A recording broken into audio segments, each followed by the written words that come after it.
Ok. Alors, bonjour Hélène.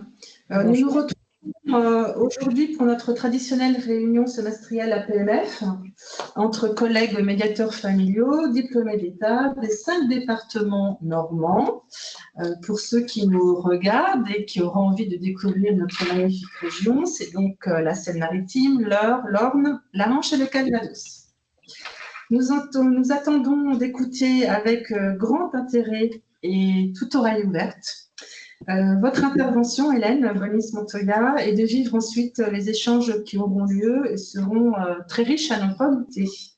Je vais prendre le temps de vous présenter un tout petit peu. Je le ferai certainement beaucoup moins bien que vous, mais je pense que c'est quand même important et précieux de pouvoir vous introduire dans ce que vous êtes, vos formations, vos expériences, vos compétences, votre savoir-être. Hélène, vous exercez en qualité de psychanalyste, de sexologue clinicienne, de psychosomaticienne, de formatrice, et vous détenez, ce qui ne peut que nous plaire, une expérience de médiatrice. Vous intervenez aujourd'hui sur le thème des enjeux activés par les types d'attachements rencontrés et rencontrés pour nous à travers les personnes qui sont accueillies au sein de nos espaces de médiation familiale. Ce webinaire sera d'une durée d'environ 2h30. Il sera enregistré et partagé avec notre association nationale, l'APMF, qui nous a tout de suite soutenus dans ce projet, participant ainsi à l'activation fine et pertinente des compétences professionnelles, ces compétences professionnelles qui sont si chères à notre profession de médiateur familial diplômé d'État. Je vous en prie, Hélène, c'est à vous. Bon, je vous remercie de me donner la parole, Evelyne, et de m'inviter à partager à la fois cette expérience et ces réflexions que j'ai quasiment quotidiennement sur l'attachement. En tant que médiateur familial et médiatrice familiale, vous savez combien parfois la rencontre de ce que l'on appelle la perte ou la séparation vient activer chez les personnes que vous accueillez des attitudes d'hostilité, parfois de rétractation, parfois de grandes difficultés, même dans l'oralité ou le langage. L'attachement est une théorie relativement récente, même si Freud en avait déjà parlé au XIXe siècle. Mais depuis environ 75 ans, c'est une théorie qui prend presque le devant de la scène par rapport à d'autres idées, d'autres concepts. Et en fait, je crois que si l'attachement prend aujourd'hui le devant de la scène, c'est parce qu'on vit à la fois dans un espace-temps très très différent de celui des premiers chercheurs du 19e siècle en psychologie, mais aussi parce que nous avons des outils aujourd'hui que l'on appelle les neurosciences affectives ou que l'on appelle l'imagerie fonctionnelle, qui nous permettent en fait d'avancer, de valider le système émotionnel de l'être humain.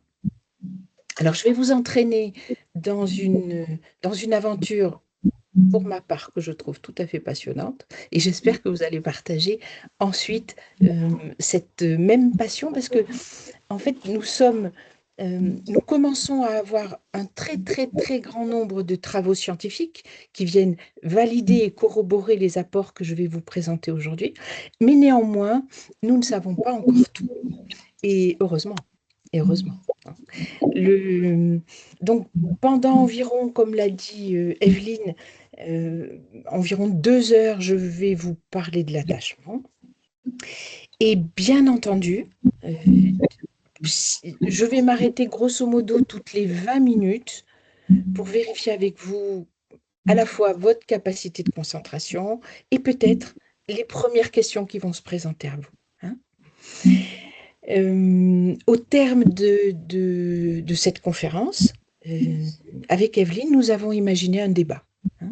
Donc, si des questions se posent au fil de la conférence, je les accueille. Si vous préférez les rassembler à la fin, je les accueille.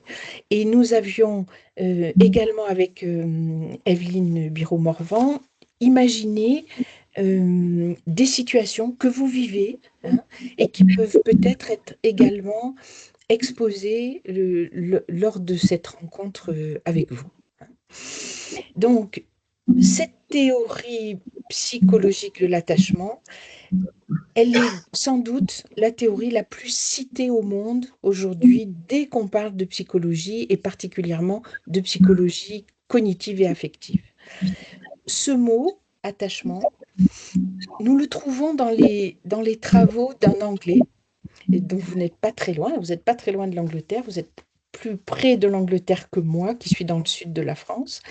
C'est John Bowlby, un médecin psychanalyste anglais, qui a beaucoup travaillé, et je vais vous amener vers les grands penseurs de l'attachement, mais John Bowlby, c'est chez lui qu'on trouve la première définition de l'attachement et de ses conséquences sur les enfants en situation de séparation ou en situation d'abandon, puisque John Bowlby est un médecin qui a été aussi médecin militaire pendant la Deuxième Guerre mondiale et qui a beaucoup travaillé sur environ, je ne me rappelle plus exactement le chiffre, mais c'est entre 15 et 20 millions d'enfants qui, suite à la guerre, étaient en situation de séparation, d'abandon et en tout cas de précarité affective.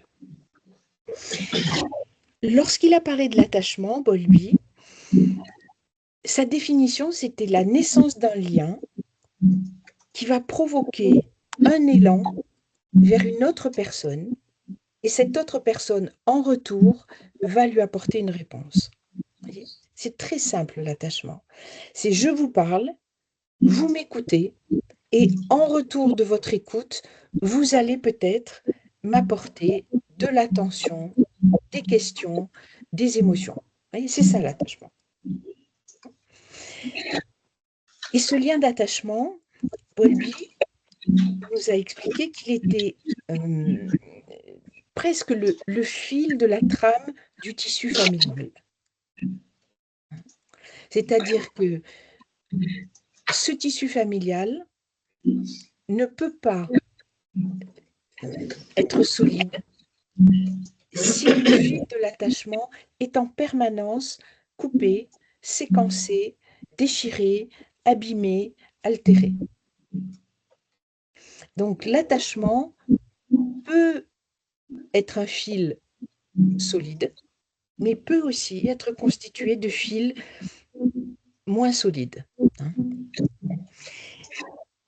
Le travail de Bowlby, j'ai décidé de vous présenter cette conférence dans une vision très intégrative, parce que vous êtes des médiateurs familiaux et parce que je pense que votre posture professionnelle, et je pourrais, dans la mesure où vous êtes assis en face de moi et que je vois à peu près le nombre que vous êtes aujourd'hui, je pourrais d'emblée vous poser une question. Est-ce que vous travaillez avec une vision intégrative et systémique? Oui. Je vois des hochements de tête. D'accord. Donc, je peux rentrer sur ce territoire de la systémie et de l'intégration. Avec vous, d'accord. Donc, je n'ai pas besoin d'aller la définir, mais elle est importante, cette vision intégrative, parce que nous venons, en psychologie, d'un monde où, à un moment donné, la biologie prenait le dessus. C'est-à-dire que il va falloir, pour entrer dans la théorie de l'attachement, comprendre et démêler ce qui appartenait à un moment donné à ce qu'on a appelé la biologie de l'esprit et ce qu'on appelle aujourd'hui la psychologie de l'âme. Pour faire simple, je vais définir que nous vivons tous dans deux mondes. Un monde de nos perceptions biologiques où notre corps a une très grande importance, et je suis certaine que vous savez décoder le langage non verbal corporel, mais nous vivons aussi avec un monde cognitif qui s'appelle le monde de nos représentations. Le premier, le monde de nos perceptions biologiques, avec le décodage de l'ADN, décodage plutôt récent, il a permis de s'éloigner de cette vision déterministe du 19e siècle, du tout génétique, pour s'approcher beaucoup plus délicatement et beaucoup plus subtilement de nos interactions entre notre environnement et ce patrimoine génétique. Vous voyez, comme une sorte de pont entre une pensée de la cause à l'effet et une pensée beaucoup plus intégrative, beaucoup plus globale.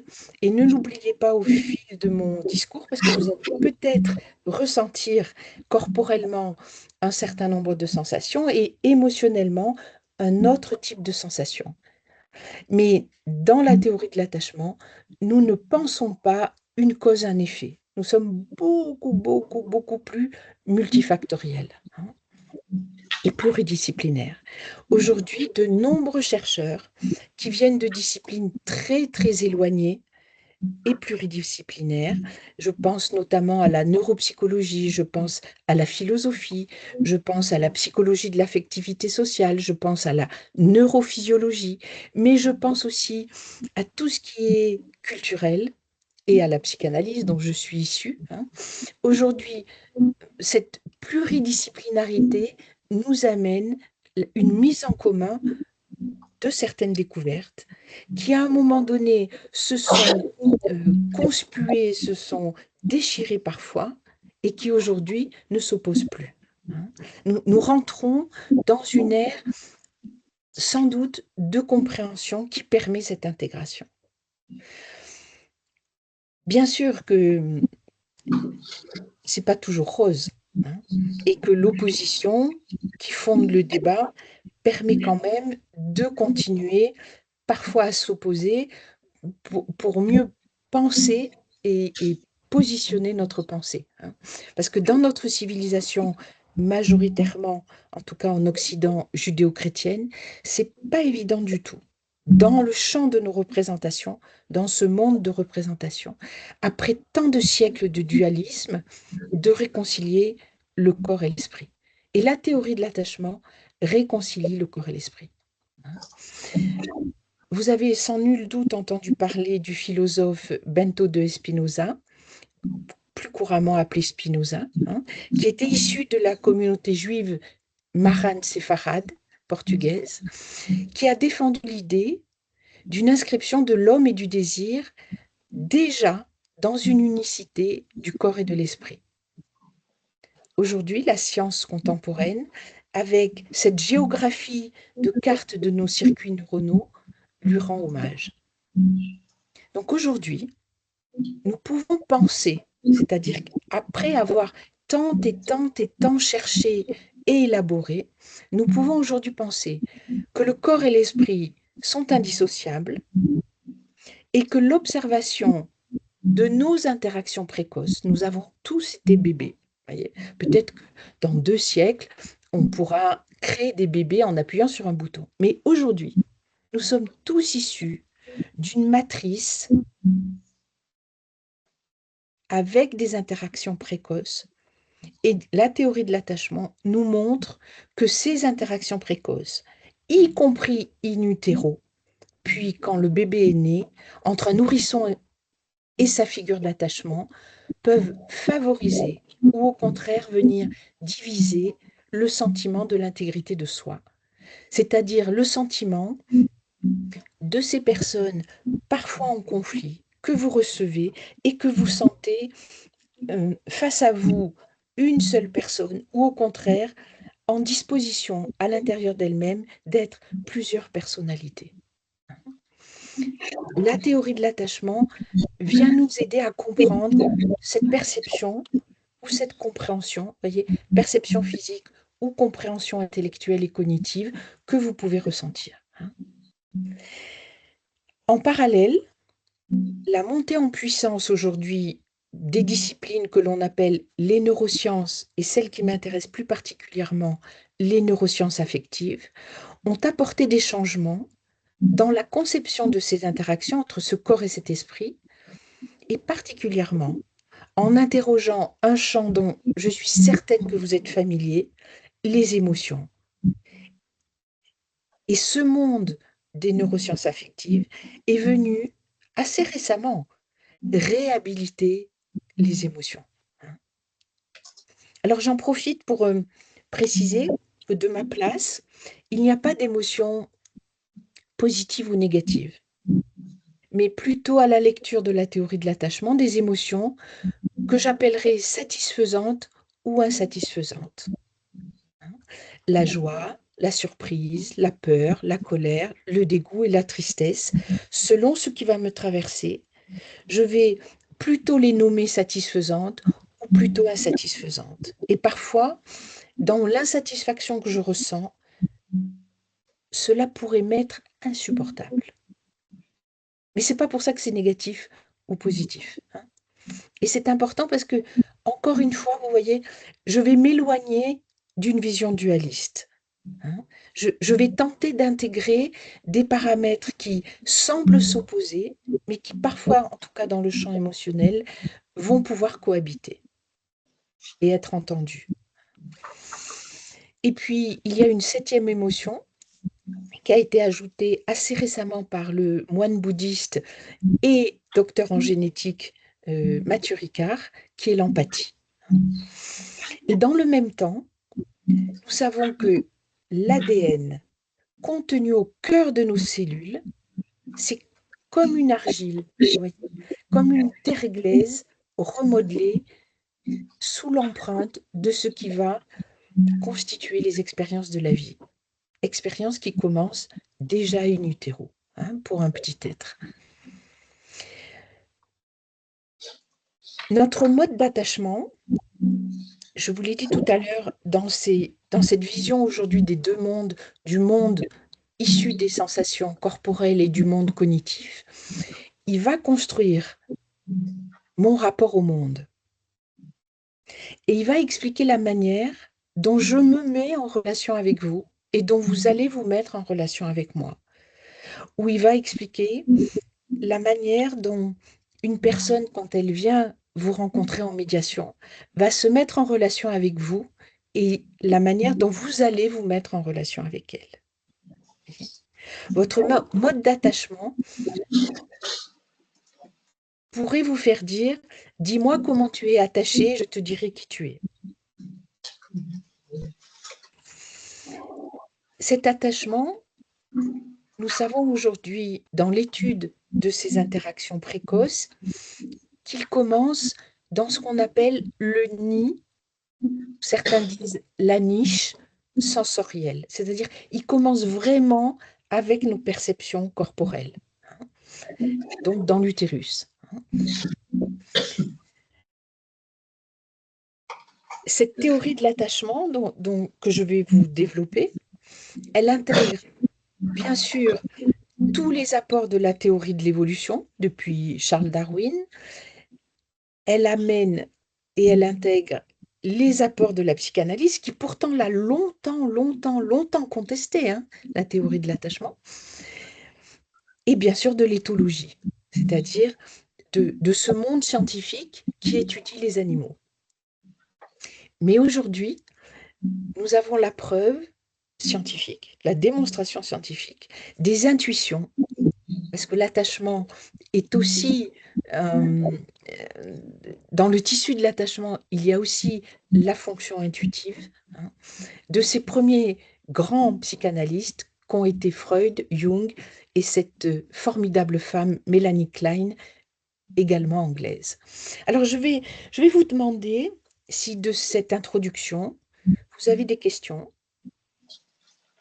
ou si vous souhaitez que je vous amène à la rencontre de ces premières grandes figures, de ces premiers grands penseurs, de ces premiers grands attachés de la théorie de l'attachement. Avez-vous des questions? Apparemment, pas pour l'instant. On est surtout très impatients de continuer à vous écouter, Hélène. Très bien, très bien. Donc, je vais vous amener dans une étude de deux éthologues, l'un qui s'appelait Harry Frédéric Arlot et l'autre qui s'appelle Konrad Lorenz. Konrad Lorenz est parfois mieux connu en Europe pour ses études sur les oies, alors que Harlow est, lui, un primatologue américain, plus connu pour une étude qu'il a fait avec les bébés macaques. Harlow a isolé un bébé macaque dans une cage, c'est-à-dire il a pris ce bébé macaque et il a mis la mère dans une autre pièce. Le bébé macaque a quelques heures à peine. À l'intérieur de cette cage, Harlow avait disposé une mère laine, c'est-à-dire une structure en fer enveloppée de tissu, de manière à ce que le bébé n'ait pas froid et surtout qu'il y ait un contact sensoriel de douceur pour lui. Et il a également mis dans la cage ce qu'il a appelé une mère fer, c'est-à-dire une structure en fer avec un biberon qui venait se déverser dans la bouche du bébé à la condition que le bébé s'approche de lui. Et il a regardé, vous voyez, c'est ça l'attachement, hein, c'est d'abord de l'observation. Il a regardé ce que le bébé macaque venait faire.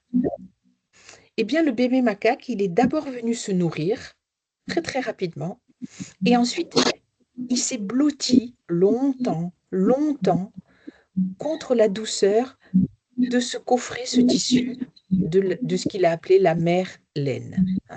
Et il en a déduit, Harlow, que l'attachement, si un nourrisson pouvait prendre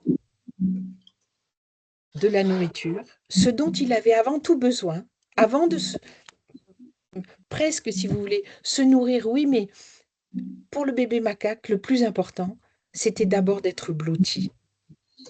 C'est-à-dire que c'était d'abord d'être en contact avec ce qui allait lui rappeler ses premières perceptions lorsqu'il était encore dans l'utérus, c'est-à-dire quelque chose de chaud.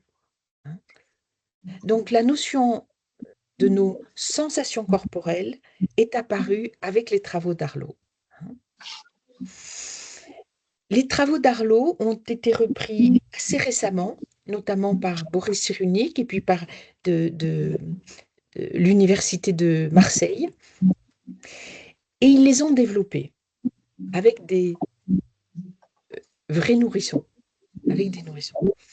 Et ils ont amplifié les travaux d'Harlow en disant que si un nourrisson arrivait à prendre le mamelon et que sa mère, alors qu'elle est en train de donner le sein, d'allaiter, est elle-même concentrée sur un autre objet, c'est-à-dire un portable ou un ordinateur, et peut-être même la présence de son compagnon ou d'amis qui sont venus autour d'elle, en fait, le bébé va décrocher. Les travaux actuels montrent que le nourrisson, en fait, il a besoin d'être blotti, certes, mais il a besoin d'être regardé. Hein. Rappelez-vous la définition que je vous ai donnée tout à l'heure de l'attachement. C'est un lien qui part vers l'autre et l'autre se saisit de ce lien pour le ramener vers vous. Et nous savons que dans les interactions précoces, en fait, le nourrisson, il a besoin, bien sûr, d'être blotti, mais il a besoin d'être regardé, de faire du pot à pot, comme on l'appelle aujourd'hui, et d'entendre les fréquences basses de la voix maternelle. Donc, ce que l'on appelle les accroches, vous voyez, la voix, le regard, le pot à pot, nous savons que c'est déterminant. Alors concrètement, quand vous accueillez des personnes dans votre espace de médiation, faites-vous du pot à pot. Encore. Essayez-vous de poser votre voix pour qu'elle soit plutôt dans les fréquences basses. Et regardez-vous les personnes qui rentrent. Voilà. Je peux dire que vous créez ce qui va permettre à ces personnes de venir peut-être se blottir, voyez, dans ce nid sensoriel qui va installer leur sécurité. Donc c'est pour ça que tout est important dans la théorie de l'attachement et et d'arriver à faire ce va-et-vient entre la théorie de l'attachement et nos méthodes de travail, voyez, pour venir permettre cette résurgence de nos interactions précoces. Et nous allons le voir tout à l'heure, certaines interactions, vous le savez bien, peuvent être beaucoup moins satisfaisantes que celles que je viens de vous décrire là. Hein. Et que va-t-il se passer dans le cerveau quand les interactions précoces n'ont pas été satisfaisantes, hein?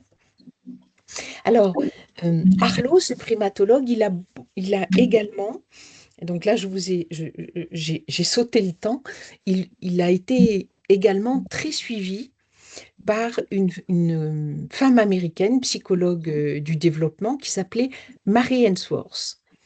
Mary Ainsworth, dans les années 60 à 70, a mis en place un dispositif expérimental très rigoureux qu'elle a appelé la strange situation, l'étrange situation. Et elle a étudié les comportements d'enfants face à des figures inconnues. C'est-à-dire, si je transcris, lorsque la première fois des personnes entrent dans mon espace professionnel ou entrent dans votre espace professionnel, Mary Ainsworth nous amène qu'ils vivent la strange situation. C'est-à-dire une situation inconnue d'eux et qu'elle qualifie d'étrange. Vous me rencontrez pour la première fois, vous avez vécu une strange situation. Et moi, de mon côté, comme je ne vous avais jamais vu, j'ai aussi vécu une strange situation. Et dans cette situation dite étrangère des interactions, sa question par rapport aux travaux de Arlo a été: est-ce que c'est pareil pour les bébés macaques et pour les enfants? Est-ce qu'on peut transposer une vérification scientifique des bébés macaques à de jeunes nourrissons? Et elle a découvert que les bébés utilisaient différents modes de communication, pouvaient réguler ou pas leurs émotions selon leur perception de leur environnement, considéré comme paisible ou menaçant, c'est-à-dire comme tranquille ou intranquille. Elle a découvert, Mary Ainsworth, que la force du nourrisson et son plaisir d'explorer, ce qu'elle a appelé l'exploration, c'est-à-dire, que fait un bébé quand il explore?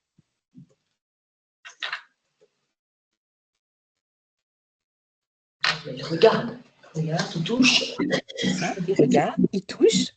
C'est ça, il va babiller. Hein. Donc, la force et le plaisir d'exploration ne peuvent venir, d'après les travaux de Mary Ainsworth, que si le bébé est sécurisé. Et transposé à votre espace professionnel, les personnes vont avoir la force de venir expliquer ce qui se passe pour elles et peut-être le plaisir d'exploration, de nouvelles représentations, voyez, que si elles sont sécurisées. Et que si elles sont sécurisées, voyez, c'est là que la théorie de l'attachement amène aussi une autre configuration, par ce qu'on appelle une figure dite maternante, à l'époque de Ainsworth, c'est-à-dire dans les années 70. Ainsworth, elle a étudié ses enfants de moins de 12 mois pendant des années. Ces travaux, ils ont permis de poser la notion temporelle chez l'enfant. De 1 jour à 3 mois, le concept de base de sécurité, installer une base de sécurité. Ça a été la première phrase que j'ai envoyée dans le lien de l'attachement à Evelyne en lui disant: pensez-vous que le cadre de sécurité a été suffisamment posé? Ça doit devenir presque, je ne suis pas une maniaque, mais une obsession, le cadre de sécurité. De 3 à 6 mois, donc de 1 jour à 3 mois, première rencontre de vous avec vos médias. Le médier qui rentre avec vous dans cet espace où il va devoir parler de lui, c'est comme s'il avait un jour émotionnellement. De 3 à 6 mois, l'importance du rôle de la figure d'attachement, ce que dans la psychanalyse, on a appelé l'importance du transfert. Et de 24 à 36 mois, la notion de la sensibilité, à l'époque on disait maternelle, aux besoins et aux signaux du bébé. C'est-à-dire qu'il est important que les médiers qui vont être entrés dans votre espace professionnel puissent percevoir votre sensibilité dans les travaux d'Ainsworth, sensibilité maternelle à leurs besoins et à leurs signaux. En résumé, Ainsworth, elle nous a appris qu'un bébé ne s'attachait pas n'importe quand, n'importe où et avec n'importe qui. Et je peux dire que nos médiers font pareil. Ils ont besoin, pour s'attacher, que ce ne soit pas avec n'importe qui, n'importe où et n'importe quand.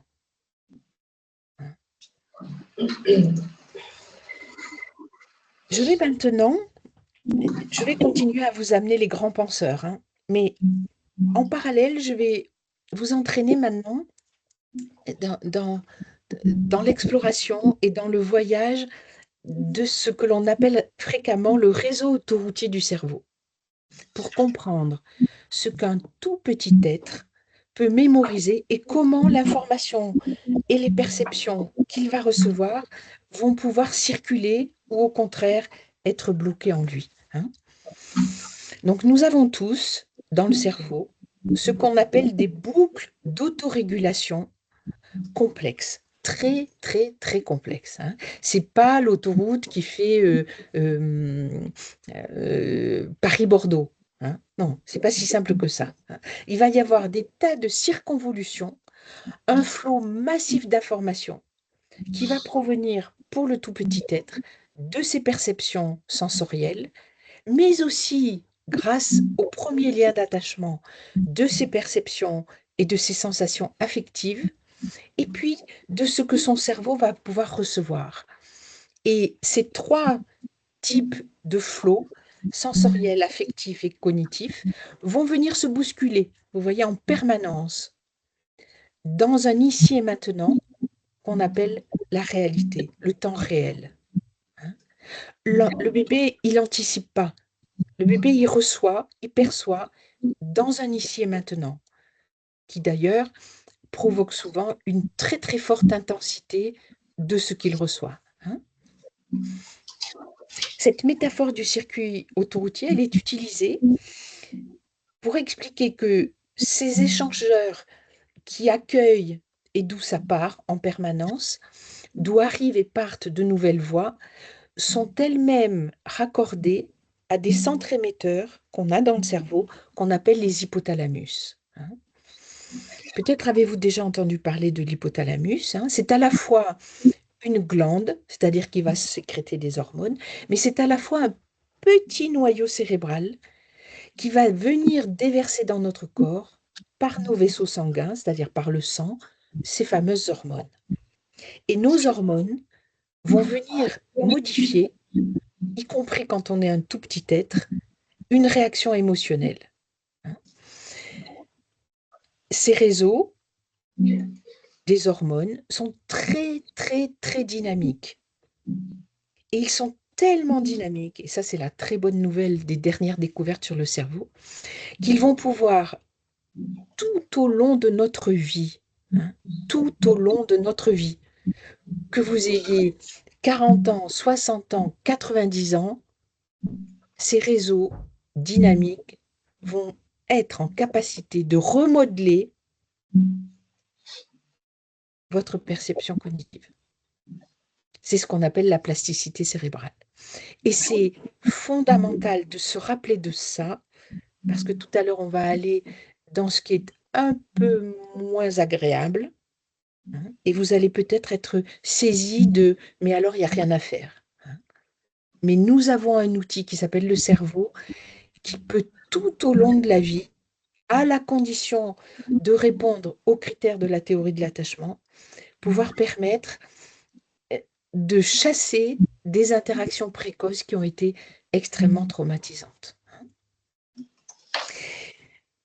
Ces neurotransmetteurs que nous avons dans le cerveau, bien sûr qu'ils ont une déterminante génétique, qui vont aussi venir activer la mémoire du nourrisson. Et là, je vous invite, mais c'était trop complexe que je l'introduise dans mon exposé, je vous invite sur tous les travaux que l'on appelle l'épigénétique aujourd'hui, et que l'on retrouve dans la psychogénéalogie. Donc, à la naissance, le cerveau du bébé, ce n'est qu'un amas de cellules en devenir. Alors, dit comme ça, c'est pas très poétique. Mais par contre, celui qui le dit, c'est l'Égyptien Ben Ari, qui a dirigé l'Institut de neurobiologie de Marseille, qui s'appelle l'INMED, et qui est spécialiste des maturations cérébrales. C'est-à-dire qu'il nous dit que notre cerveau, quand on est petit et à la fin de notre vie, c'est plus du tout le même. Plus du tout le même.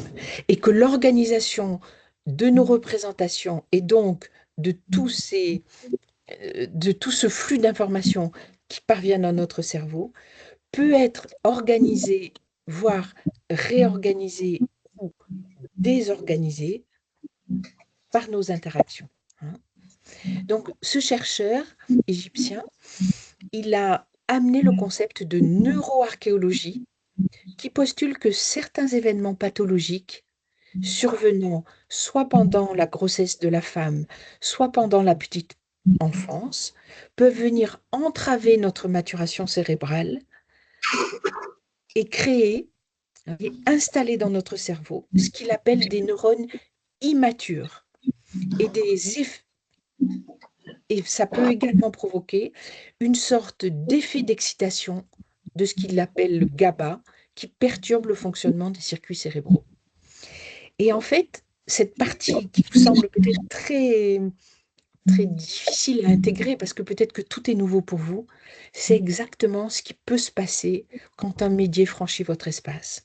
Voyez, quelque chose qui va venir dans ces neurotransmetteurs, venir exciter et perturber son fonctionnement du circuit cérébral.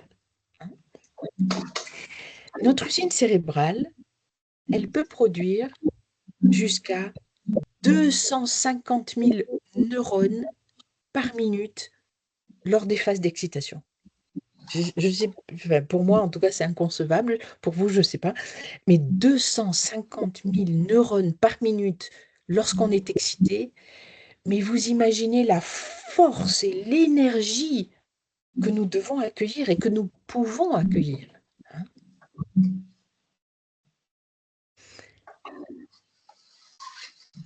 Cette imagerie fonctionnelle que nous amène ce chercheur égyptien marseillais nous permet de comprendre comment notre mémoire fonctionne lors d'événements douloureux.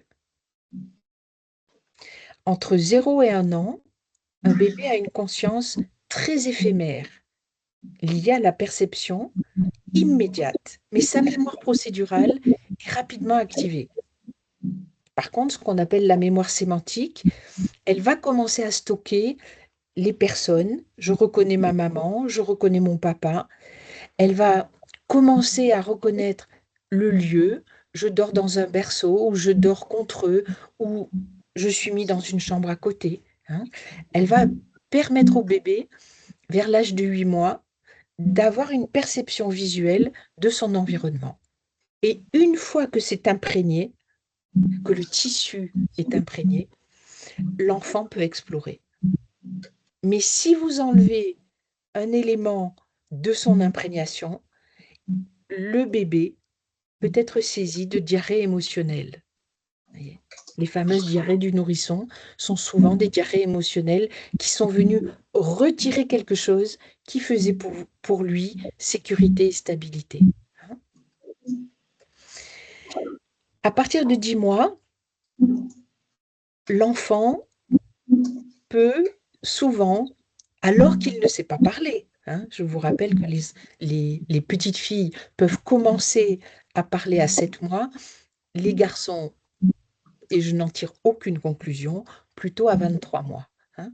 Donc, à partir de 10 mois, l'enfant peut quitter sa figure d'attachement et partir dans ce qu'on a vu tout à l'heure, l'exploration. Et aux alentours de 18 mois, c'est ce que le psychanalyste Lacan a appelé le stade du miroir, l'enfant peut se reconnaître. Hein. Jusqu'à présent, l'enfant savait qu'il était là si la figure d'attachement lui renvoie par le regard, par la voix, par le toucher, la perception de sa propre présence. Hein. Mais par contre, jusqu'à 2 ans, l'enfant ne peut pas se remémorer son passé, ni se représenter des épisodes vécus. Ça ne veut pas dire qu'il n'en a pas la mémoire, hein, mais ça veut dire qu'il ne peut pas se les représenter. Et enfin, entre 3 et 5 ans, ce que l'on nomme la mémoire autobiographique de l'enfant, elle vient être activée. Hein, et l'enfant peut alors raconter, à partir de 4-5 ans, la douleur passée, son intensité, sa durée, son contexte. Hein. Avez-vous des questions par rapport à ça? Est-ce que ça va pour vous? Est-ce que le débit de ma voix n'est pas trop rapide? Est-ce que ces expériences que je vous amène ne sont pas trop difficiles pour vous? Est-ce que vous suivez? Oui. Ok. Alors, en résumé, notre mode d'attachement, il va venir construire notre rapport au monde, il va expliquer la manière dont je vais me mettre en relation avec le monde qui m'entoure, et bien sûr, dans le monde qui m'entoure, il y a des personnes qui composent ce monde. Donc, comment je vais me mettre en rapport, en interaction avec les personnes qui vivent et qui peuplent le monde qui m'entoure. Hein.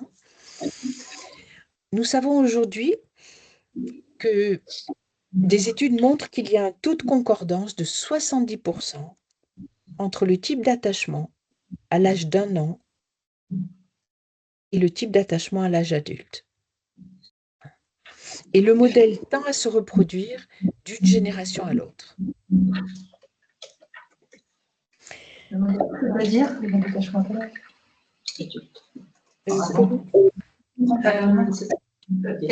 est-ce que vous pouvez nous expliquer, Hélène, ce que ça veut dire que le modèle a tendance à se reproduire d'une génération à l'autre? C'est ce que vous avez dit? Oui, c'est ça. Le tissu familial est imprégné. Et tous les travaux en psychogénéalogie qui travaillent sur 3-4 générations, comme le préconisait Françoise Dolto, ou sur 7 générations, pour ceux qui le peuvent, tendent aussi à montrer que certaines interactions émotionnelles engrangées il faut des phénomènes très particuliers, hein, mais enfin, tous nos ancêtres ont vécu la guerre quand même, hein, donc c'est un événement très particulier, hein, peuvent venir imprégner et avoir tendance à reproduire le modèle d'une génération à l'autre. Hein. Alors, ce concept qui fait écho au transgénérationnel, ça s'inscrit dans ce concept-là? Tout à fait, tout à fait. Alors, c'est plus qu'un concept, ce sont des études. Hein. D'accord.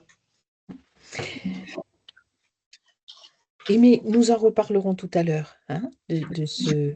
Parce que, comme je vous l'ai dit, et c'est pour ça que je vous ai amené sur les circuits autoroutiers du cerveau, c'est pour vous montrer que cette force et cette dynamique permettent aussi de ne pas s'inscrire dans du déterminisme, hein, et que tout peut être retravaillé. Hein. Alors, il y a des espaces, bien sûr, pour travailler ça. Hein, et la médiation ne fait pas partie de ces espaces.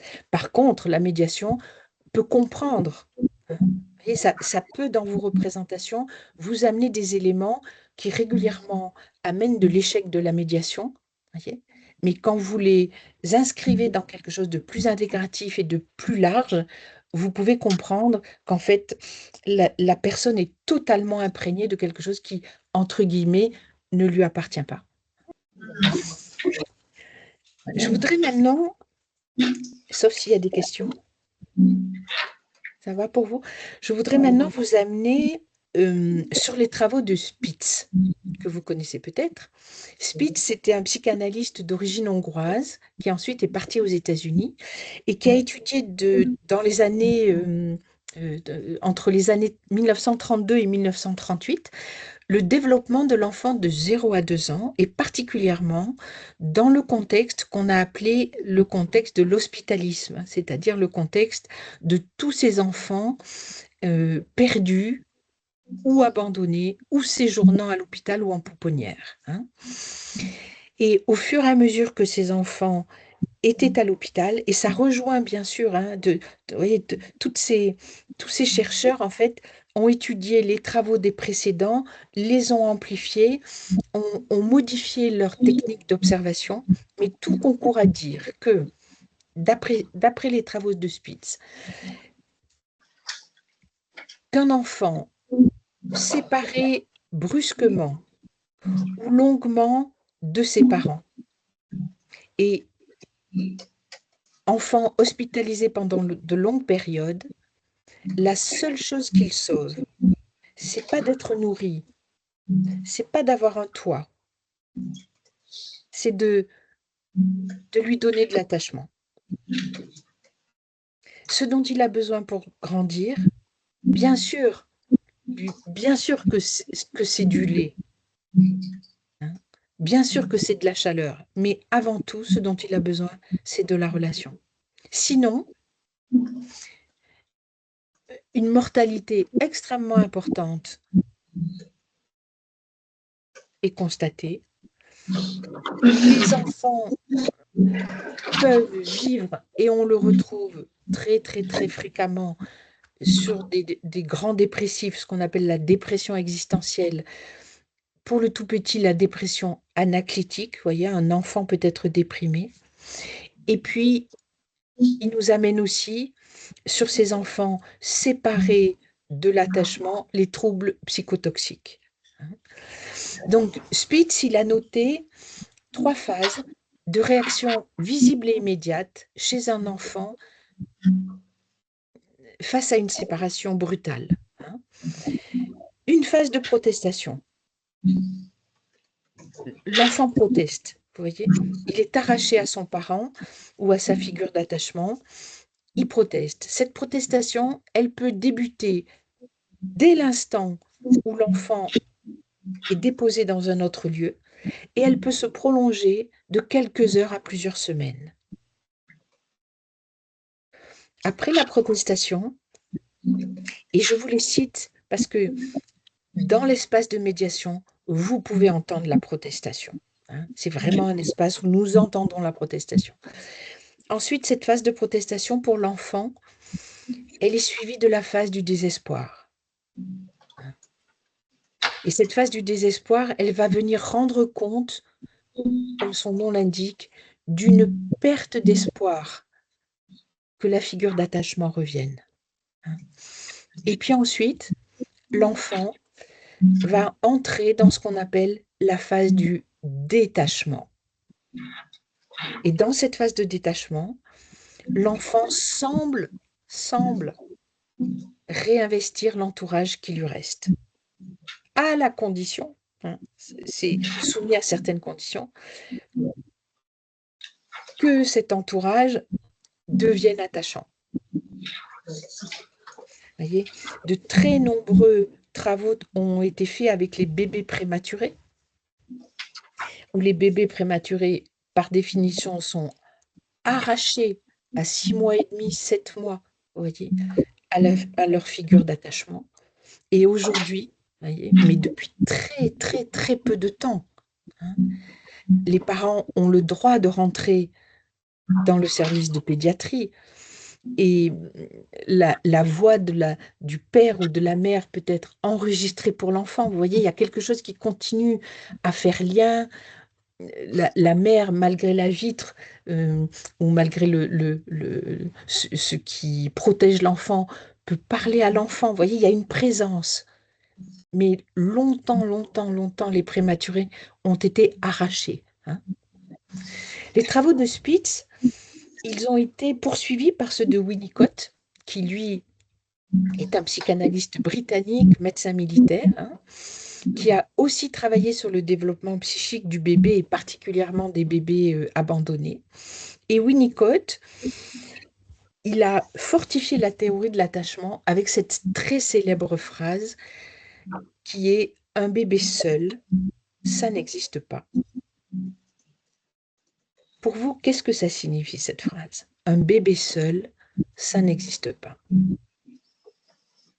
Au regard de ce que je viens de partager avec vous. Qu'est-ce que vous percevez? Qu'est-ce que vous entendez? Qu'est-ce que vous regardez avec cette phrase? C'est que le bébé ne peut pas vivre tout seul.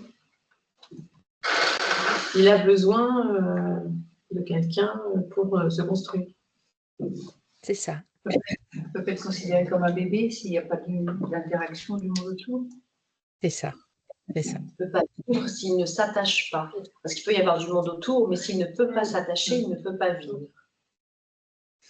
C'est-à-dire qu'un bébé, mais aujourd'hui nous savons que nous aussi adultes, hein, nous ne pouvons pas vivre sans l'autre.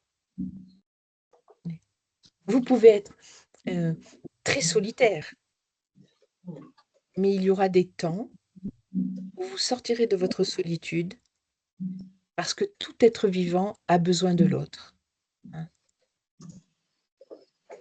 Et les recherches de la théorie de l'attachement constatent que lors de la privation de cet autre, ça vient augmenter l'activité autocentrée.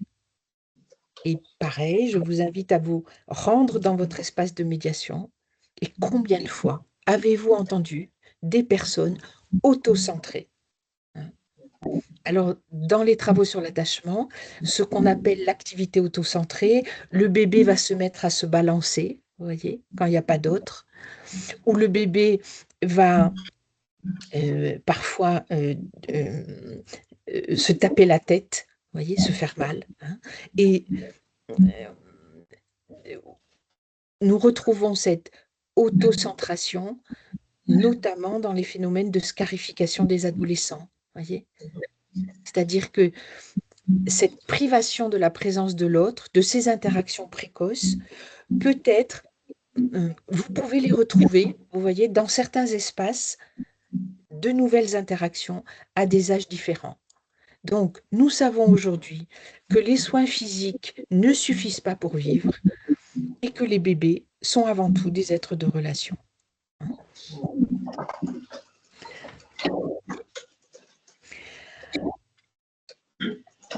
Alors, je vais juste ouvrir une parenthèse sous forme de question.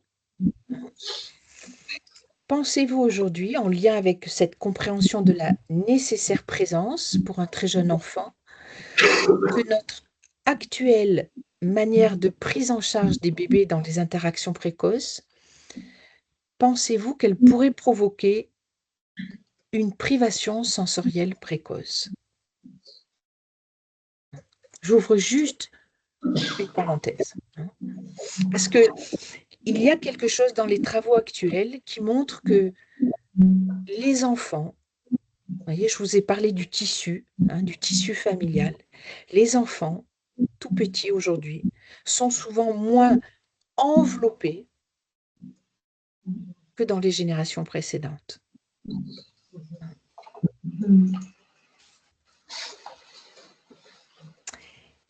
Et puis, le très, très, très grand penseur de la théorie de l'attachement, c'est bien sûr celui que je vous ai d'emblée cité, c'est John Bowlby, ce médecin psychiatre, psychanalyste britannique, qui en reconstituant, voyez, dans la narration de l'histoire familiale des enfants perturbés, a découvert, a confirmé que les troubles infantiles proviennent majoritairement de la rupture prolongée de la relation entre la mère et son enfant au cours des 5 premières années.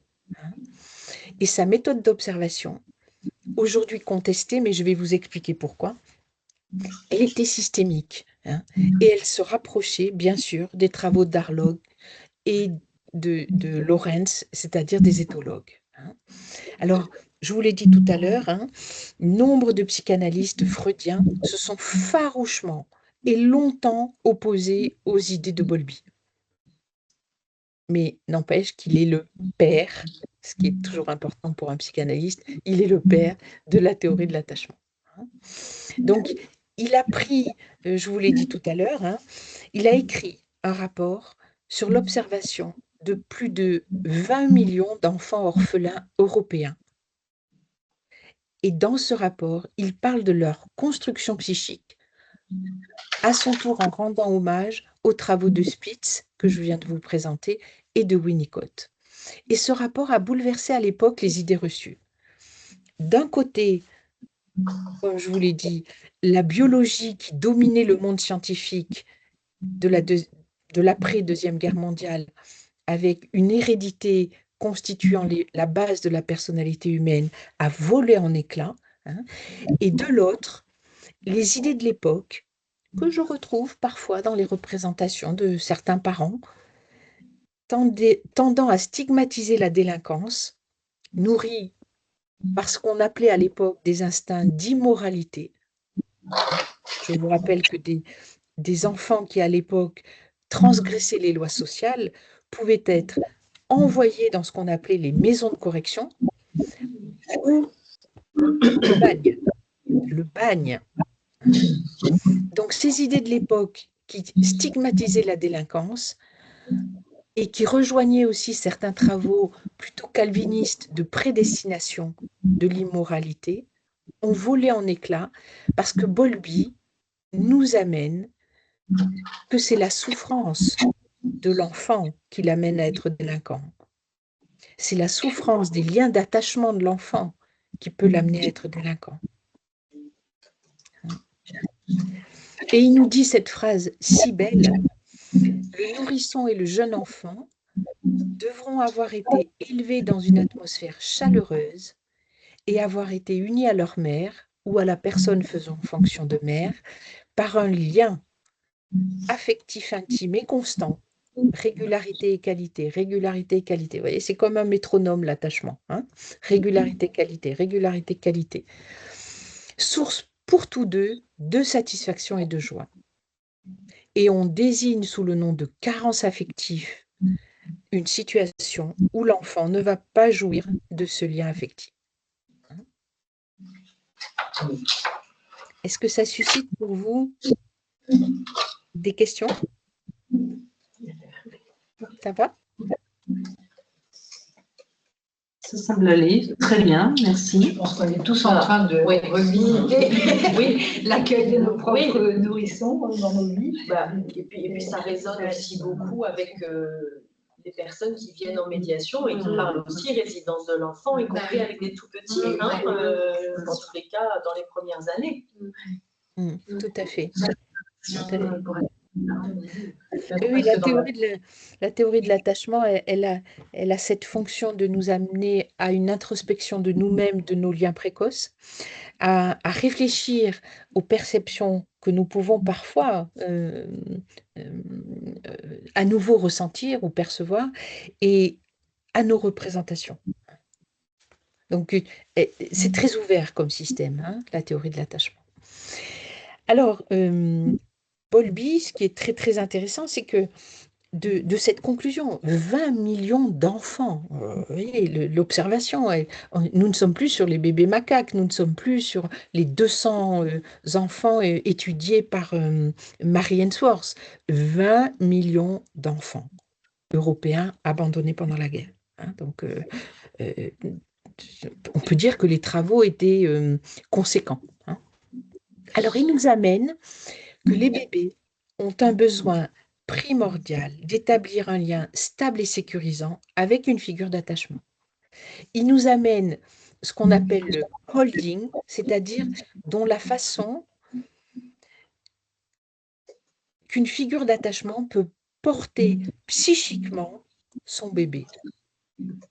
C'est-à-dire que c'est ce qu'on appelle le portage psychique des pères et ou de la communauté. Parce que nous vivons dans une société où nous considérons que le géniteur est père. Mais il y a de multiples sociétés dans le monde qui considèrent que c'est la communauté qui fait père. Voyez ? Il nous a amené aussi la notion de ce qu'on appelle le handling, c'est-à-dire la manière dont le bébé va être manipulé, touché, soigné. Hein. Une femme qui va changer son bébé ne va pas du tout le changer comme le père. La femme qui change son bébé, elle va avoir tendance à lui sourire, elle va avoir tendance à le caresser, elle va avoir tendance à lui dire oh là là, mais que tu es beau, oh là là là là, mais c'est le plus beau bébé du monde. Un père qui va changer son bébé, il va pas du tout faire ça. Il va changer son bébé, plutôt l'air sérieux, majoritairement. Mais après, une fois que le bébé est changé, le père va avoir tendance à envoyer son bébé en l'air, vous voyez, et le bébé, il adore ça. Donc, il y a d'autres interactions qui vont se mettre en place. Le père va avoir tendance à vouloir faire pédaler son petit bébé, vous voyez, c'est-à-dire que le père va amener une interaction beaucoup plus physique que la mère. Et les deux interactions sont nécessaires au bébé. Tout ce qui fait différence pour le bébé, c'est enrichissant. Et je peux dire que tout ce qui fait différence pour des adultes est enrichissant. Sauf que pour accepter la différence, ou pour même entendre une voix différente, il faut être en sécurité. Hein.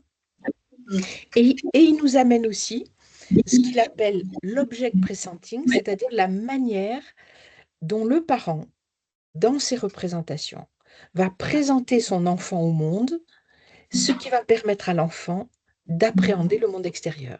Si le parent est inquiet et qu'il lui dit « le monde autour de nous est invivable, est dangereux, est mauvais », l'enfant va introjecter ça. Si le parent lui dit « j'ai confiance en toi, tu vas t'en sortir et tu trouveras les solutions de ce monde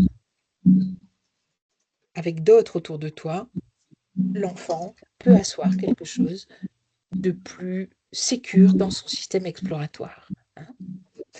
Il nous amène aussi, Bowlby, que la conduite d'un jeune enfant, elle va résulter plutôt, de 4 systèmes qu'il appelle le système motivationnel. Le premier système motivationnel, vous m'en avez parlé tout à l'heure. C'est lequel? Quand un enfant est en sécurité, que peut-il faire?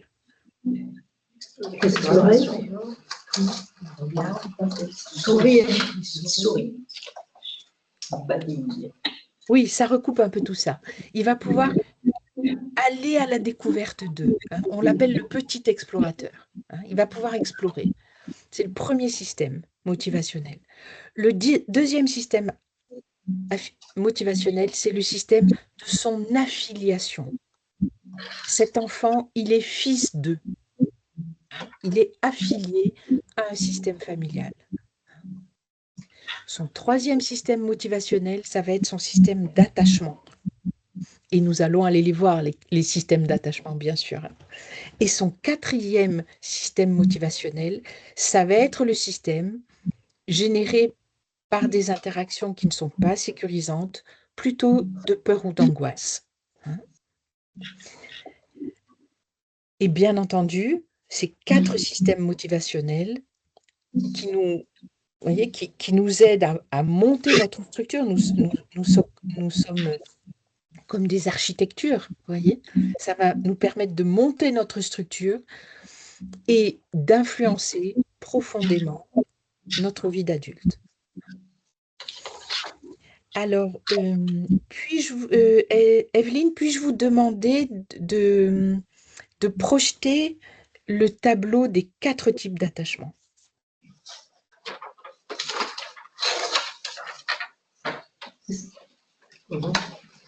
Voilà. Vous me dites quand vous l'avez. Ok, je vais autrement.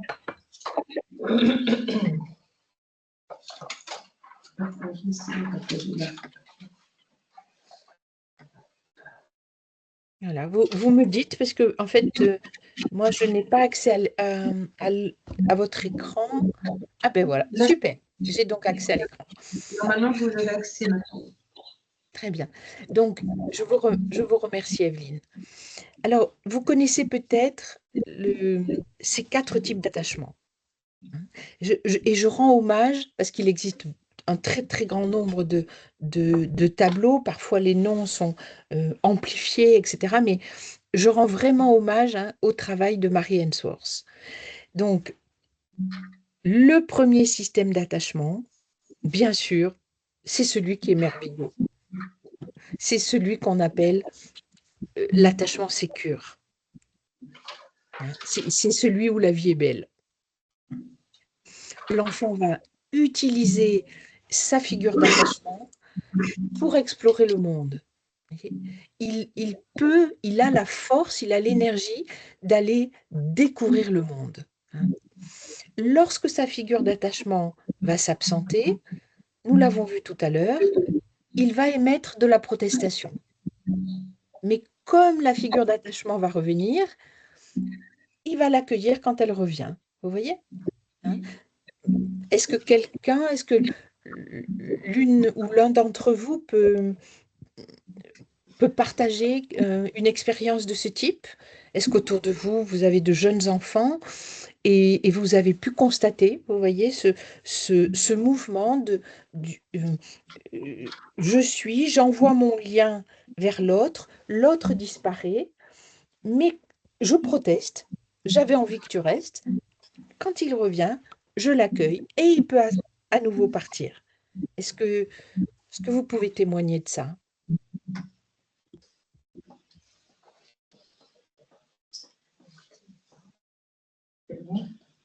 Oui. Alors, je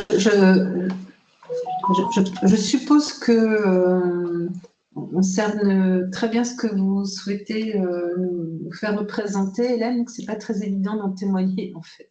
D'accord. Bon, ok. Alors, je vais continuer avec mes propres représentations.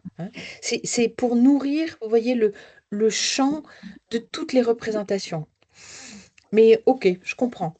Donc, en fait, dans l'attachement sécure, la sécurité affective du bébé, elle est primordiale. Elle passe en premier. Elle passe avant les besoins des adultes. C'est ça qu'il faut retenir.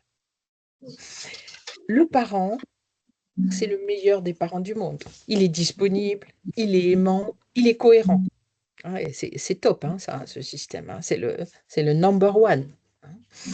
Le bébé apprend que lorsqu'il exprime ses besoins, il va recevoir une réponse. Donc, si je le traduis, le bébé comprend que s'il demande, son parent va s'occuper de lui. Le bébé comprend que s'il demande à manger, il va manger. S'il demande à être changé, il va être changé. Et très souvent, les parents comprennent que, alors que le bébé a été changé et alors qu'il a été nourri, il continue à réclamer. Et qu'est-ce qu'il réclame d'après vous? L'intention. De l'attention. C'est ça, de la relation. Le bébé est un être de relation.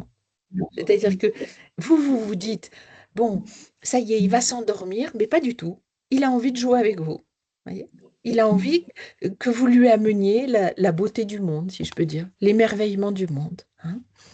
Et bien sûr que quand vous acceptez de lui donner encore un petit peu plus, vous voyez, il réalise qu'il mérite de l'attention.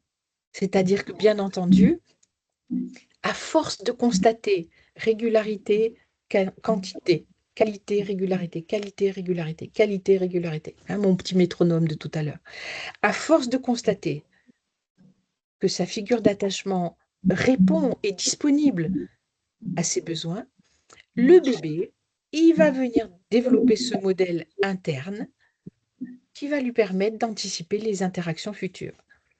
C'est-à-dire le système motivationnel d'exploration, l'estime de soi, la capacité de la demande. Vous voyez, vous recevez en médiation des gens qui ne peuvent pas formuler la demande.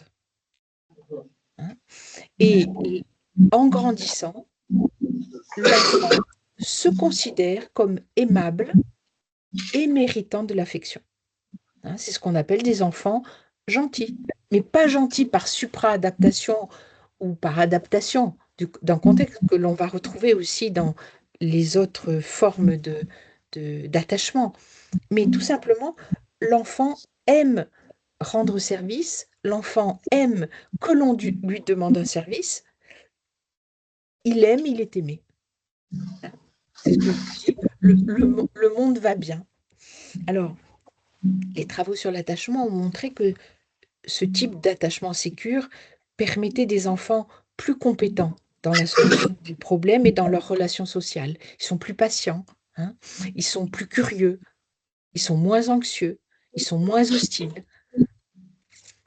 Le modèle d'eux-mêmes et de l'autre est positif. Ensuite, on trouve... Avez-vous des questions sur cet attachement sécure? Non. Oui, il y a une question. Pour plus tard. Ah, c'est pour plus tard. C'est pour plus tard. D'accord. Très bien. D'accord. Donc, le deuxième attachement, on l'appelle l'attachement évitant. On l'appelle aussi l'attachement insécure, évitant, anxieux. Déjà là, je peux dire que ça commence à se complexifier. C'est-à-dire que les travaux montrent que l'enfant a un système motivationnel qui lui permet d'explorer son environnement, mais par contre, il a appris à ne pas s'occuper de la personne qui est là et ou à ne pas s'occuper quand sa figure d'attachement n'est pas là. L'enfant déjà a appris à faire sans trop de toucher, regard, voix d'autrui. Il a peu d'échanges affectifs avec la personne qui est censément là pour lui donner des soins. Et quand la personne s'en va ou quand la personne revient, il ne dit pas grand-chose de son départ et il ne dit pas grand-chose de son retour. Il n'y a pas de signe de détresse. Et parfois, à son retour, en plus de l'ignorance, vous voyez, quand la personne va venir près de lui pour se mettre en interaction avec lui, il va faire comme s'il ne la voyait pas. Mary Ainsworth appelle ça le syndrome du rejet, que l'on retrouve aussi dans d'autres travaux, notamment en psychosomatique avec les travaux de Reich, et qui ont été très très vulgarisés par la psychologue canadienne Lise Bourbeau. Quand l'enfant pleure, dans ce système d'attachement évitant, sa figure d'attachement va être plutôt du genre inaccessible. Vous voyez, alors aujourd'hui, vous pouvez tout à fait imaginer, l'enfant pleure, l'adulte a un casque sur les oreilles ou est en train de regarder son écran ou son téléphone, inaccessible. L'enfant a beau exprimer ses besoins, y compris en passant par la colère, l'adulte ne réagit pas. Et quand l'enfant va manifester un besoin de tendresse ou ce pot à pot dont on a parlé tout à l'heure, ou va venir montrer quelque chose, un dessin par exemple, ou quelque chose qu'il a réussi à faire, enfiler son manteau, etc., l'adulte peut presque avoir de l'aversion pour le contact physique que propose l'enfant. Donc, imaginez quelqu'un qui vous tend la main et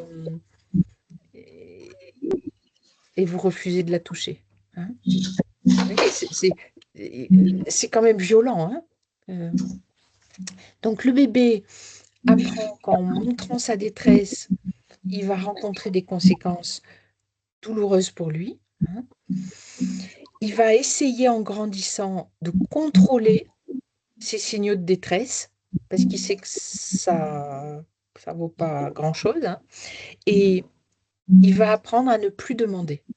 C'est-à-dire que ce système motivationnel d'être en capacité de formuler une demande, à mesure que son stress augmente, sa capacité de demande diminue. Vous le retrouvez en médiation, ce système évitant. Et l'enfant peut apprendre avec ce système qu'il est invulnérable. On est déjà sur des degrés plus difficiles, de gravité. Bien sûr, l'enfant risque d'être un peu plus introverti, hein, dans ses émotions et de ne pas les communiquer puisque ça ne sert pas à grand-chose. Hein. Le troisième module, qu'on appelle l'attachement ambivalent et résistant, mais qu'on appelle aussi l'attachement aujourd'hui insécure, ambivalent, anxieux. Hein, le mot résistant, l'adjectif résistant a disparu aujourd'hui. On est sur une figure adulte qui va utiliser, sur un enfant qui va utiliser l'adulte comme figure d'attachement.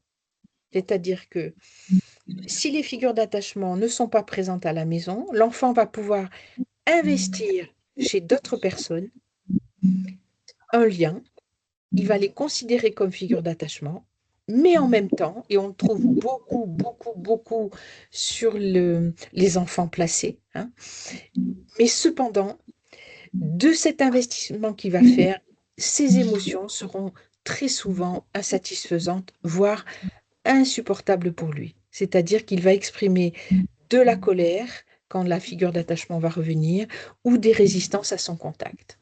C'est-à-dire que là, nous sommes sur des cerveaux tellement stimulés par le stress chronique et ou stress aigu, que l'enfant va exprimer beaucoup de détresse dans les temps de séparation, mais de manière ambivalente. Voyez, ça ne va pas être une détresse comme dans l'attachement sécurisant, où l'enfant va pouvoir exprimer son besoin parce qu'il sait que l'adulte va de ce fait lui dire bah, qu'est-ce qui se passe? Oh là là, mais tu as l'air très triste, ou tu es en colère là aujourd'hui. Vous voyez, il ne va pas faire ça. Il va être au contraire en hyperactivation. Il va il va en mettre partout. Vous voyez, il va occuper l'espace. Il va venir vers vous et en même temps, il va vous rejeter. Vous voyez, c'est très ambivalent. Et vous aurez beau déployer toutes les stratégies du monde, il va avoir du mal à être réconforté et à se remettre à jouer. Donc, on est vraiment... Ce qu'il faut retenir dans ce type d'attachement, c'est l'ambivalence. Hein. Parce que lorsque vous revenez, il va vous agripper et en même temps, il va vous repousser. Hein. Alors, toute nouvelle figure est hostile pour lui. Donc, reprenez le métronome avec ces enfants-là, régularité, avec ces enfants ou ces médias, hein, parce que vous trouvez aussi beaucoup d'ambivalence là-dedans. Hein. Donc, vous voyez, si vous n'avez pas décidé d'une comédiation familiale, n'introduisez pas, si vous avez détecté l'ambivalence, une comédiation presque en dernier recours. Je vous le déconseille fortement. Hein. Donc, la figure d'attachement, elle est ambivalente, elle résiste aux pleurs de l'enfant, elle est souvent instable, elle est souvent incohérente. Hein. L'enfant, par exemple, a trouvé la paix, il est en train de jouer tranquillement, et cette figure d'attachement va arriver et va bouleverser son jeu, ou va l'humilier. Vous voyez, l'enfant, il ne demandait rien, il a appris à ne plus demander. Et quand il est dans son espace à lui, espace qu'il a réussi à créer, la figure adulte peut arriver et tout bouleverser. Hein. Donc, les bébés, hélas, peuvent confondre la recherche de contact avec l'agressivité. Hein. C'est l'identification à l'agresseur que vous connaissez dans les médiations familiales. Hein. Et comme le parent ou la figure d'attachement est imprévisible, ben, l'enfant n'arrive pas à décoder. Donc, il ne sait pas qu'est-ce qu'il doit faire, qu'est-ce qui fait plaisir ou pas plaisir, puisque de toute façon, c'est jamais la même réponse qu'il a en face de lui. Alors, ce que ça génère, c'est un stress qui peut devenir chronique, hein, un stress dans lequel l'enfant va s'installer dans la crainte de perdre le peu d'attention de cette figure d'attachement. Hein.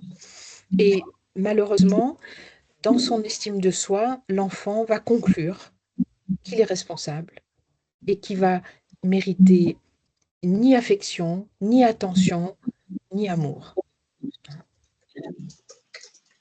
Et Il y a une puis, question, Hélène. oui,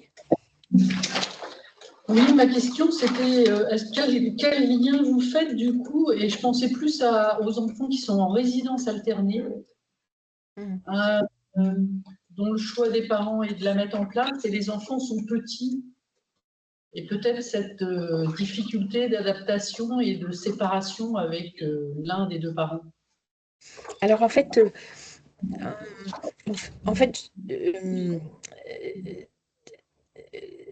l'âge, en fait, ce qu'il faut bien comprendre, c'est avant 25 ans, vous voyez, 25 ans, notre cerveau, émotionnellement, est immature. 25 ans. Alors, plus je remonte dans la pyramide de l'âge, plus je comprends qu'un tout petit est encore plus immature qu'à 25 ans. Et pour un enfant, voyez, comme tout va être multifactoriel, il est tout à fait possible que ses parents se séparent. Il est peut-être même préférable que ses parents se séparent pour lui, à une condition, c'est qu'il ne soit pas ambivalent. Voyez. C'est-à-dire que ce qui va perturber la réadaptation de l'enfant, c'est l'ambivalence de l'adulte. C'est-à-dire l'enfant ne sait jamais s'il arrive chez papa, est-ce que papa va être content? Ou s'il arrive chez maman, est-ce que maman ne va parler que de l'attitude de papa et ne pas s'intéresser à l'enfant? La séparation en soi, euh, peut-être que ça va vous étonner ce que je vais vous dire, mais la séparation en soi, elle est presque inscrite dans notre ADN. Voyez? Naître, c'est se séparer de ce nid sensoriel. C'est-à-dire, nous avons en nous toutes les capacités pour vivre la séparation du simple fait d'avoir accepté cette expérience de naissance. Mais par contre, on a fait des sacrés progrès sur la naissance, parce que c'est aussi un vrai traumatisme, la naissance. Donc, selon comment est accompagné l'enfant à la naissance, vous voyez, aujourd'hui, les éclairages qu'il y avait quand moi j'ai donné naissance à mes enfants, ils sont tamisés. Voyez. Donc, toutes ces perceptions sensorielles très, très agressives qui ont existé pendant longtemps, en tout cas dans les milieux médicalisés, aujourd'hui sont apaisées. Et puis, le dernier attachement, qui a vraiment, dont parlait déjà Ainsworth, c'est l'attachement désorganisé. Donc, vous voyez, la désorganisation, on parle d'une désorganisation psychique. C'est-à-dire que il y a quelque chose qui va venir apporter non seulement de l'ambivalence, mais surtout des stratégies d'incohérence, des stratégies comportementales, langagières totalement incohérentes. Voyez. Les personnes, dans le langage courant, vous dites, mais elles sont confuses, mais elles ne savent pas ce qu'elles disent. Elles disent tout et son contraire. Vous voyez, c'est-à-dire, vous êtes vous-même parfois happé par cette désorganisation. Hein. Vous ne pouvez pas la manquer, la désorganisation. Hein. Autant, parfois, vous allez me dire, mais dans l'évitant, l'ambivalent, nanana, autant la désorganisation, c'est intouchable, presque. Hein. Donc, l'enfant, dans la désorganisation, lorsqu'il y a des retrouvailles avec ses parents, vous allez voir dans son langage gestuel quelque chose du figement. Voyez, il se crispe. Hein. Et les parents peuvent eux-mêmes être terrifiés ou terrifiantes. Les parents peuvent eux-mêmes être figés, en retrait ou très négatifs. Donc, dans la désorganisation, comme je vous l'ai dit, on trouve tout et son contraire. On va trouver de l'intrusion, de la violence, hein, psychologique, verbale, physique. Hein. On va trouver du retrait, on va trouver la confusion des rôles, c'est la parentalité la parentification des enfants. C'est les parents qui pensent que l'enfant c'est mieux qu'eux. Hein. On va trouver des communications affectives absolument inadaptées.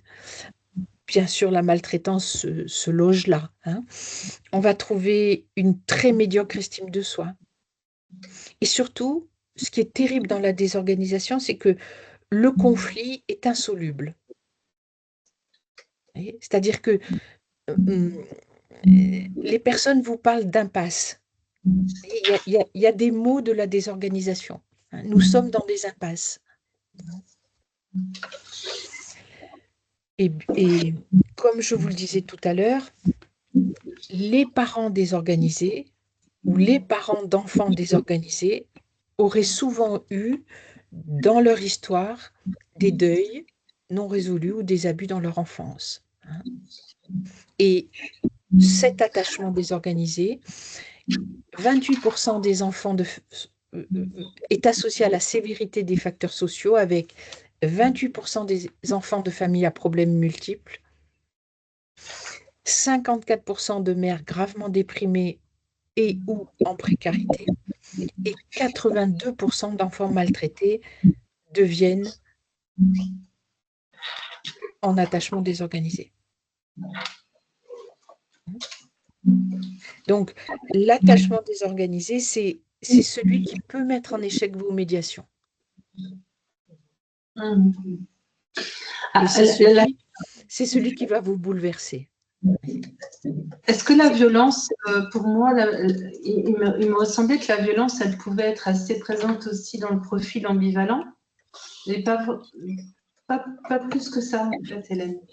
Si, parce que quand même, quand l'enfant exprime de la colère, en retour, il a de la colère. Donc, il y a de la violence aussi, bien sûr, sur l'ambivalence. Hein. Ce que je tenais à dire aussi sur ces 4 portraits, c'est que vous pouvez tout à fait avoir bénéficié d'un attachement sécure et de temps en temps être évitante ou être ambivalente, et voire même dans certains espaces de grande gravité, vivre une désorganisation. Oui, les cas sont éteints. C'est-à-dire que vous même sécure, par contre, si vous allez dans l'évitant ou dans l'ambivalence ou dans la désorganisation, vous en revenez. Et vous avez surtout les moyens d'en revenir. Hein. Et j'ai vu beaucoup d'évitants, et ça sera la dernière partie de mon module, grâce au modèle interne opérant, hein, que nous allons aller voir. J'ai vu aussi beaucoup d'évitants qui pouvaient passer en sécurisation. J'ai vu beaucoup d'ambivalents qui pouvaient de temps en temps rejoindre la sécurisation. Grâce à ce qu'on appelle en psychanalyse des objets, le sport, la musique, la culture, l'amitié et l'amour. C'est-à-dire que rien n'est jamais joué. Hein. C'est l'opposé de tout est joué avant 5 ans. Dans l'attachement, il y a vraiment des fils qui peuvent être reposés, reconditionnés même. Vous voyez, aujourd'hui, on est dans l'époque du recyclage, recyclés, pour remettre en place quelque chose qui n'avait pas existé. Le plus difficile va être si l'enfant a vécu une dépression anaclétique, que l'on retrouve ensuite dans la dépression existentielle de l'adulte, hein, où en fait le moi ne s'est pas construit. Donc là, c'est extrêmement, extrêmement difficile. Mais ce n'est pas impossible. Hein. La psychanalyse, c'est le champ des possibles. J'ai 2 questions, Hélène. Oui. J'ai une question. Est-ce que vous pouvez sortir le tableau? Oui. Je peux. Je peux. Voilà, super. Comme ça, je vous ai avec moi. Voilà. C'est pas ça, non. Faut que je clique sur les voilà. Question, Oui, j'ai pas mal j'ai des difficultés à distinguer ambivalent et désorganisé parce que dans les deux, il y a également le tout et son contraire finalement. Parce que dans l'ambivalence, on peut manquer de capacité à anticiper le comportement de l'autre, que ce soit dans l'agressivité ou dans la tâche, et du coup, on peut avoir un comportement agressif. Et dans le désorganisé, j'ai l'impression que c'est aussi un peu de tout ça. Du coup, j'ai du mal à distinguer les deux. Qu'est-ce qui fait la séparation? La séparation. Alors, je ne suis pas sûre qu'il y ait une séparation entre les deux, mais les couloirs qui conduisent plus à la désorganisation, vous le voyez dans la manière dont les parents vivent ou dont les figures d'attachement vivent. C'est l'endroit dans la désorganisation où je vais trouver aussi la désorganisation sociale. Donc, je vais trouver une très grande dépendance, soit financière, soit toxicologique, soit alcoolisme, addiction, prostitution. Vous voyez, c'est-à-dire que les facteurs de la désorganisation familiale sont précédés de facteurs de désorganisation sociale. Je trouve dans la désorganisation, mais c'est pas un prérequis. Hein. Je peux trouver les exodes, les exils, mais tous les exilés ne sont pas désorganisés. Mais je peux trouver ça. Dans la désorganisation, je vais trouver des psychotraumas très anciens. C'est l'espace de la gravité, la désorganisation. Et la gravité n'avance jamais seule. Elle avance avec la violence, elle avance avec la solitude, elle avance avec le manque d'argent, elle avance avec l'indifférence. Voyez ? Dans la désorganisation, je peux trouver des personnes qui vivent dans la rue, ou je peux trouver des personnes qui n'ont pas les moyens d'alimenter ou de sustenter un enfant, ne peuvent pas payer la cantine parfois. Voyez. Les facteurs de précarité sociale amènent une désorganisation. Et parfois, la précarité sociale, elle est traumatique. Ce peut être une guerre, ce peut être un accident, ce peut être quelque chose qui va venir. Vous voyez, référez-vous au vocabulaire désorganisé. Voyez. C'est pour ça qu'une personne sécure peut passer en désorganisation. Voyez. En psychogénéalogie, nous trouvons des facteurs de désorganisation, de faillite, par exemple, ou de meurtre. Voyez. Quelque chose qui vient faire gravité. Chaos. Est-ce que j'ai répondu à votre question? Je vois plus clair, j'ai encore du mal, mais je vois plus clair. Merci.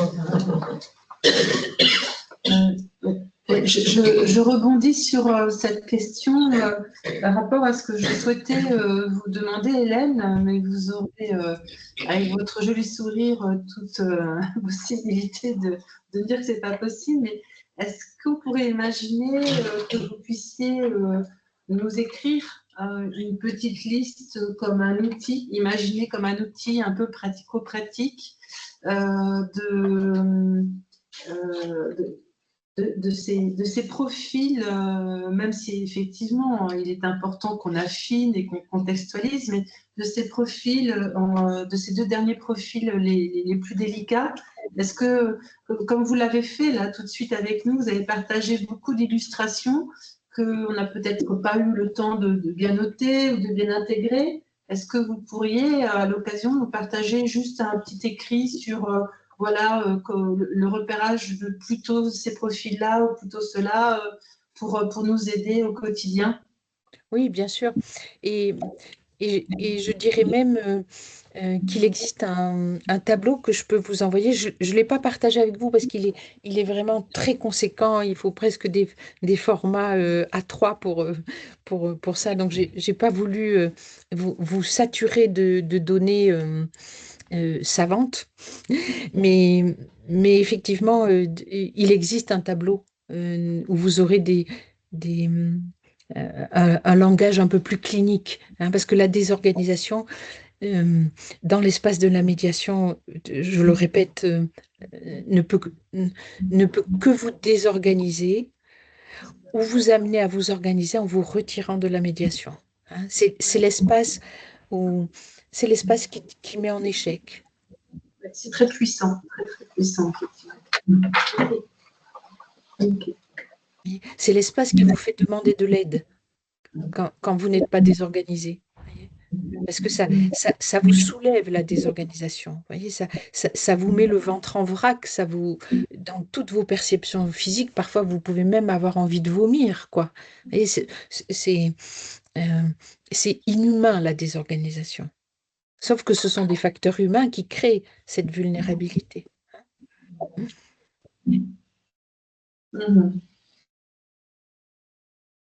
Est-ce que vous voulez faire une petite pause? Parce que c'est un peu lourd, ça? Ou est-ce que je m'achemine vers la fin de la conférence? C'est très bienvenu, merci. Hein? Ok. À vous de me donner votre temporalité pour revenir oxygéné.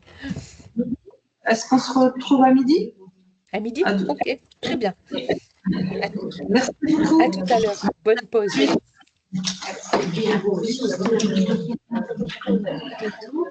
Merci.